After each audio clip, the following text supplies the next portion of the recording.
আবারও তৃণমূলের অন্তর্কলহ। বারংবার আশ্বাস দেওয়ার পরও মেলেনি পুনর্বাসন। আসানসোল পৌর নিগমের বিরুদ্ধে দুর্নীতির অভিযোগ তৃণমূল শ্রমিক সংগঠনের নেতা রাজু আলুওয়ালিয়ার। তৃণমূল শ্রমিক সংগঠনের নেতা রাজু আলুওয়ালিয়ার অভিযোগ, আসানসোল পৌর নিগম কয়েক বছর আগে আসানসোলের গির্জা মোড়ের ব্যবসায়ীদের উচ্ছেদ করে দেয়। সে সময় নগর প্রশাসন ব্যবসায়ীদের পুনর্বাসনের আশ্বাস দিয়েছিল, কিন্তু বহু বছর পেরিয়ে গেলেও এই প্রতিশ্রুতি এখনো পূরণ হয়নি। মঙ্গলবার এই অসম্পূর্ণ আশ্বাসের বিরুদ্ধে এবং পুনর্বাসনের দাবিতে তীব্র প্রতিবাদ জানায় তারা। এই জায়গাটাতে প্রায় 41 জন দোকানদাররা ছিল।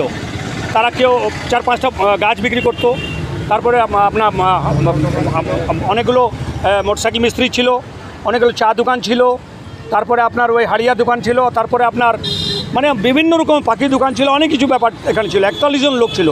41 জন লোককে পুনর্বাসন ছাড়াই আসানসোল নগর নিগমের আধিকারিকরা হাঁটিয়ে দিলেন। হাঁটিয়ে দিয়ে বললেন আমরা পুনর্বাসন করবো। 2 বছর হয়ে গেলে আজ পর্যন্ত পুনর্বাসন হয়নি। আর সবথেকে আশ্চর্যের ব্যাপার, 41 জন লোক মধ্যে একজনকে পুনর্বাসন দেওয়া হয়েছে। কার শর্তে? কী ব্যাপার, কি খেলা হয়েছে কি আসানসোল পুরো এইটা 41 জন লোককে রোজগার কেড়ে একজন লোককে দিয়ে দেওয়া হয়েছে। পুরো এই পার্কটা একজন লোক, আসানসোল নার্সারি বলে একজন লোককে দিয়ে দেওয়া হলো। কেন দেওয়া হলো?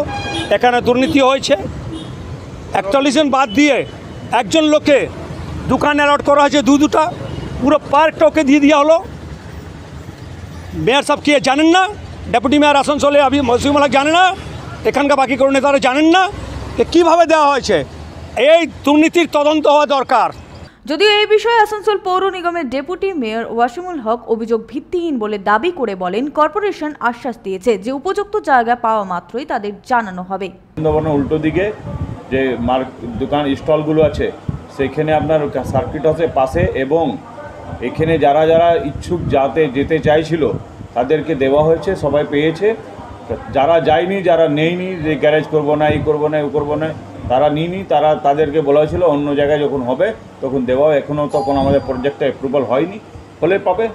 দেওয়া হয়নি কাউকে। একটা স্টল দেওয়া হয়েছে, সে মেনটেন করছে গার্ডেন। এখন আমরা পুরো ফুল ফেজে কাজটা কমপ্লিট হয়নি।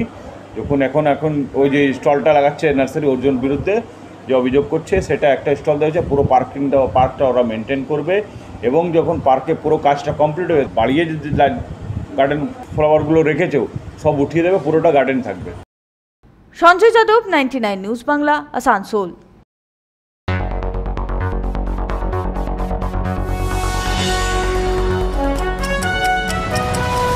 আপনারা দেখছেন 99 নিউজ বাংলা। বদলাবো আমরা।